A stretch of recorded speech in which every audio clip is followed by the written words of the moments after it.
A normal day at Melrose High turned haywire when a music teacher was put in handcuffs. Jimmy Wilson was charged last November with theft, official misconduct, and tampering with evidence. He pleaded guilty in March. I was upset. Erica Jones remembers that day because Wilson was her daughter's majorette coach at the school. We didn't really get anything off the ground. Jones later found out Wilson's crimes were actually committed at his former job in Fayette County. I didn't find that out until after he stopped. Until he was arrested? Yes, ma'am. See, Wilson was a cheer coach at Fayette High when he collected money from the team for uniforms and camp, and then spent at least $2,500 of it on himself. WREG uncovered these documents, stating the school first noticed something was wrong in 2017 and called in local and state agents to sift through financial records.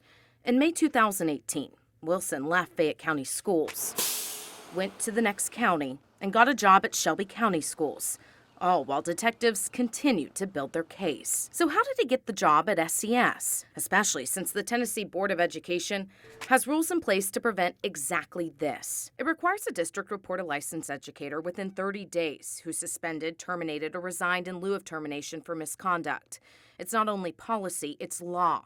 The state board then flags the teacher's license, warning other school districts while it also investigates. Turns out that didn't happen in Wilson's case.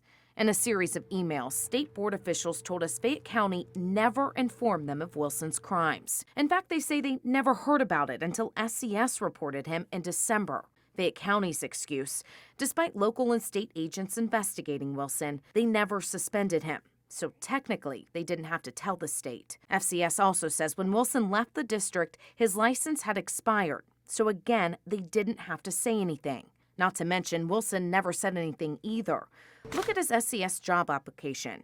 He stated he wasn't being investigated. I think they should report it. Melrose parents say they wished FCS reported Wilson's misconduct to the state board. It's strange because anything like that needs to be investigated. At least to have stopped him from renewing his license and landing a job at Melrose High, where we uncovered in his short time there, he was accused of violating the fundraising policy. We got a copy of this email from the school secretary, alleging Wilson launched a fundraiser for, yet again, uniforms and equipment without the school's knowledge. And parents complained they paid money but never got a receipt.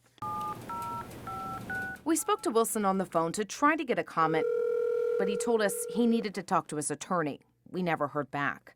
What we did find out: he's not the only Mid-South teacher who landed a new teaching job while being criminally investigated. Christopher Walton was an SCS teacher last November when he was indicted for sex crimes involving a student.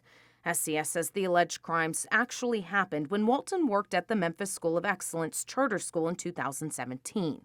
Again, SCS wouldn't have known about the unnerving investigation because the state says they didn't hear about it until SCS informed them in January. Officials with the charter school wouldn't answer our questions, just stating in part, "We are proud of our track record of reporting compliance, hereby ensuring the safety of our students." The state board says if a district doesn't report a teacher for misconduct, they could receive a verbal warning, or the director of schools could face suspension, which has happened before.